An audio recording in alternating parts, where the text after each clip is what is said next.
Hey guys, welcome back to New Rockstars. I'm Sam Basher, and while we're all recovering from Infinity War, Marvel decided to throw us a bone and drop the official second trailer for Ant-Man and the Wasp. Thank God, because things were getting dark. Anywho, before we dive into the quantum realm with our itty-bitty friends, here's your spoiler warning for Ant-Man and the Wasp. Anywho, play the trailer. So, how long have you been Ant-Man again? Not long. It just sort of happened. I wish I could fight bad guys like you. I seem to mess it up almost every time. Hooray, Cassie's back, man. I know it'd be a long shot, but I'd love to see a future version of the next generation of heroes in the MCU. Maybe we could get a glimpse at her as her hero persona, like in the comics. Usually she has a couple different names like Ant Girl, but my personal favorite is Stature, and she's usually got a cool costume. I mean, I wouldn't mind. But moving on, we see Ant-Man is back in San Francisco, his home turf, and we know that he's under house arrest thanks to the arrangement that he set up with the US government after the events of Civil War. Found that out in Infinity War. I'm hoping that this is the first scene between Cassie and Scott, just one-on-one, and I'm excited to see him strive to be a better papa in this movie. I think what Cassie is referring to here about being Ant-Man again could be a reference to Civil War, and this could be a cute scene where he recounts the airport fight, or possibly he's just talking about this specific movie that he's in right now. All I know is that Scott using a flatbed truck as one of those one-knee scooter things you see at Disneyland is one of my new favorite scenes. Why would he need to use that? I thought possibly maybe a leg injury would prevent him from running after that car, but as far as I could tell, his legs are fine. Maybe being at that size makes it harder to move fast, so why not get a little assistance? Then the following shot is of Scott catching up with Walton Goggins' character, Sonny Burch, in his Escalade. Now, Sonny Burch is from the comics, if you didn't know. He usually is associated with Cross Technologies, which we are aware of thanks to the first Ant-Man movie. If you remember the villain, Yellow Jacket, his real name was Darren Cross, and he was attempting to rename Pym Tech Cross Technologies. Also, fun fact, Sonny Burch has a very small role in the comics. He just did a 4-issue run in an Iron Man story where he attempted to gain control of the patent behind the Iron Man costume and recreate it and sell it. So maybe that story is being, applied to Pym Tech and the Ant-Man suit in general. Maybe he's trying to steal that building so he could steal all the tech goodies for profit, maybe. Also, weird that they edited out the Cadillac logo on that Escalade's grill. That car was in the first trailer and you could see the logo there. Maybe they got in trouble. Not a super interesting Easter egg. Next clip. Maybe you just need someone watching your back. Hi.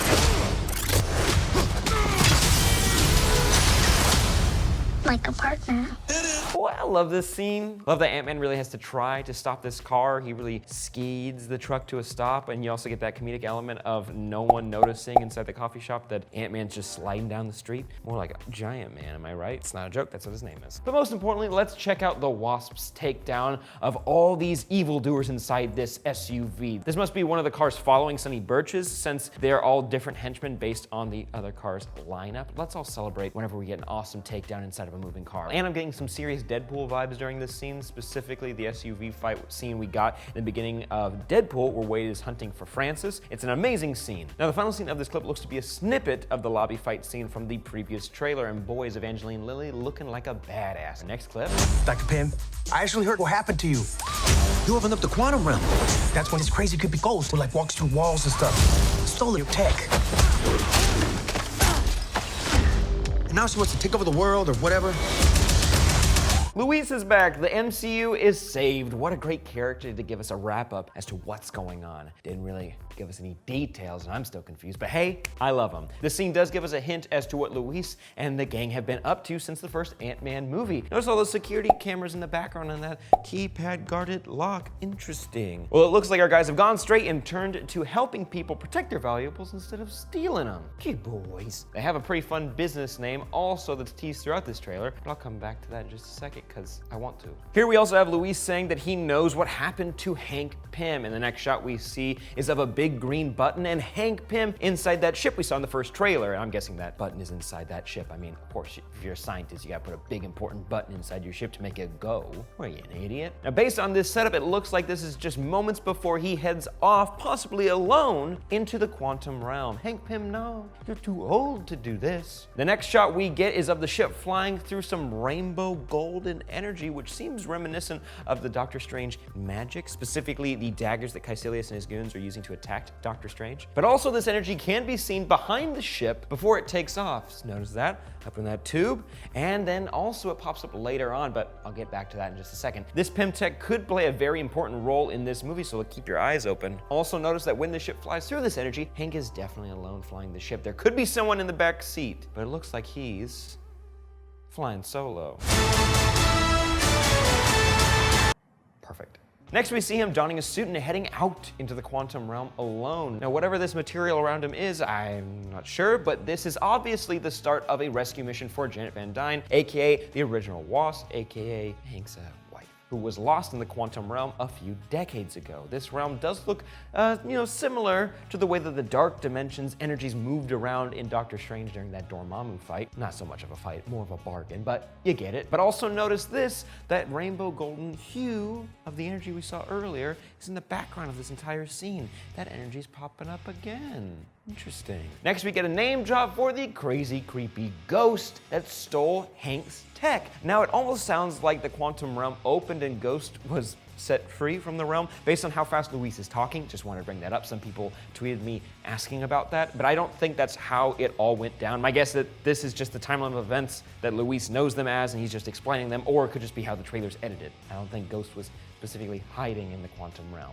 But I think maybe Ghost was exposed to the energies from the quantum realm. Now, who is Ghost? Getting a little ahead of myself there. Well, ERIK Voss, great and powerful, did explain who she is in the first Ant-Man breakdown, but quickie explanation, she's usually a he in the comics, and usually an Iron Man villain, but Ghost can phase through objects, and he's usually an industrial saboteur. Found that descriptor online, and I dug it, not gonna take credit for it. We even see her using those phasing abilities to get through a door, but pay attention here. It almost looks like you see multiple versions of her pushing the door open a bunch of different ways. Maybe her specific abilities have her tapping into the quantum realm, and you see all the possible ways she could have gotten through that door, and her body picked the easiest one by phasing through it. Oh boy, this idea is a little bit too big for me, but maybe something similar is happening, but let's keep going. The next scene is of her fighting Ant-Man and her kicking Scott through a wall, so I'm guessing whatever happened to her enhanced her physiology. But also notice that we get the same clip from the first trailer of Ghost in a chamber with, you guessed it,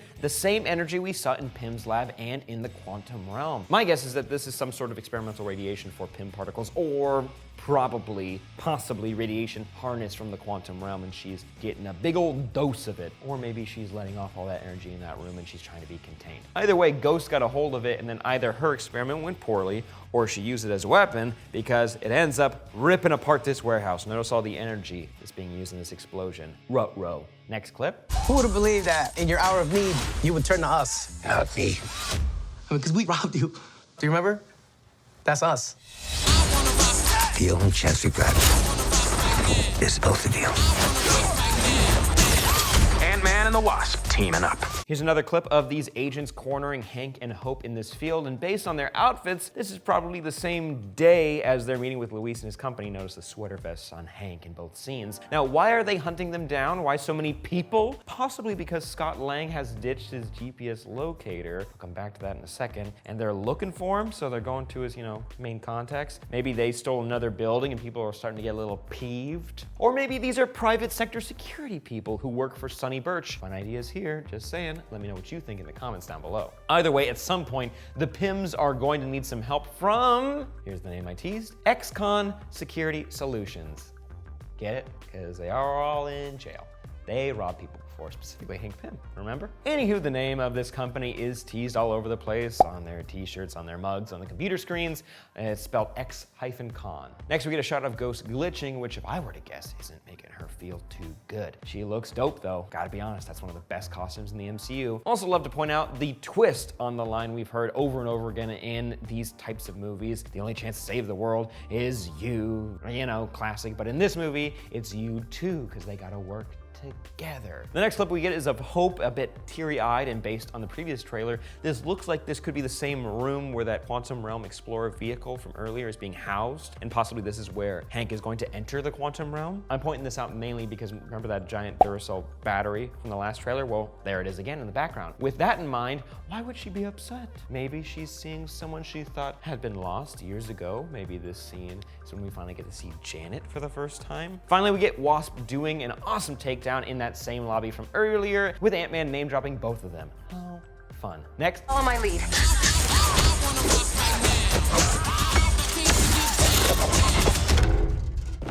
She seems more intense. The team is on the move. Ant-Man and the Wasp look to be going after some baddies in a hotel, possibly leading to an awesome kitchen fight scene that we saw in the first trailer and in this trailer. By the way, that's a lot of salt to spill. That's a whole heck of a lot of bad luck. Next, we get a very confusing scene.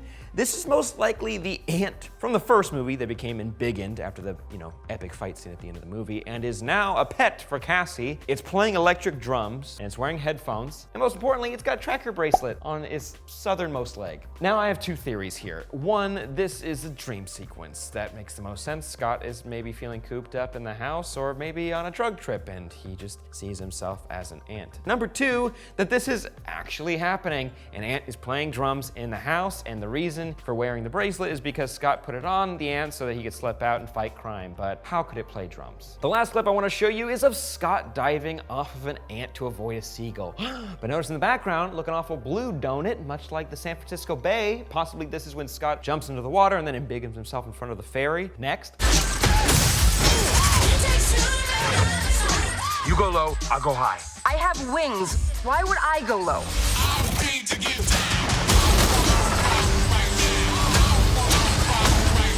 Here we see the Wasp flying into the kitchen area once again from the hotel lobby, so it's fair to assume that she's about to kick multiple asses. Next we get a glimpse of Ant-Man floating in the quantum realm. Now this could be a flashback to when he was floating around in the first movie, but maybe this is happening in this film. But pay attention here when something flies past him rather quick. If you pay very close attention, you slow it down frame by frame, you'll notice that this object looks to have a head and a set of wings. Sort of like Wasp, who's been hanging out down here for quite some time, but I don't remember her moving that quickly. Maybe hanging out in the quantum realm has made her a little bit faster. Next, we get another creepy shot of Ghost walking towards camera, possibly from the scene when she kicks Scott through the wall, and then a shot of Ant-Man and the Wasp coordinating attack from within the same room as the quantum realm ship. The next shot is of Wasp kicking the crap out of Ghost. So maybe this is the final, or at least one of the final showdowns in this movie. Maybe it happens inside of this room. Hopefully this isn't the reason why Hope is crying. I don't want Ghost to hurt anyone I like. Also wanted to say that my guess is that this room is within the building that everyone's playing hot potato with. The next clip is the one we should all be focusing on, and it's of Ant-Man and the Wasp taking down a soldier. Now there's a lot to notice here, like how this is actually the older design of the Ant-Man costume. Interesting from the first movie. Why would Scott be wearing that? Also, the uniform of the soldier looks to be similar to the uniforms of the soldiers that Ant-Man fought in the past, if you remember from that footage that Darren Cross was able to get in the first Ant-Man movie. So maybe this is Hank? Interesting. So maybe this is a flashback. So if that's true, who's the Wasp? Well, notice the color scheme of the costume, it's not so much like the present day costume, so this is probably Michelle Pfeiffer. Oh, how fun. This scene, though, will make me very excited when I see it on the big screen. Next. We're gonna die. I don't wanna die. We didn't die!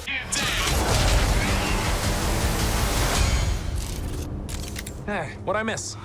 We were just tiny.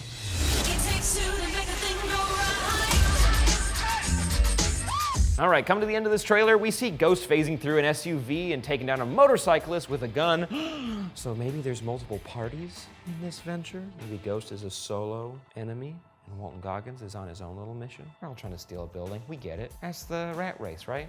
Everyone's hustling. But anyways, next we see a bunch of cars flipping. One of these shots is the same as the previous trailer, but this new one looks to be of a car flipping down the famous Lombard Street in San Francisco, with Luis and Wasp avoiding bricks and rubble as it crashes around them. And we're left with Scott popping up in the back of the car asking what he missed. We then get our awesome title card and we're out, but we are left with one more fun scene. Let's play it. I was partners with Hank on a project called Goliath. How big did you get?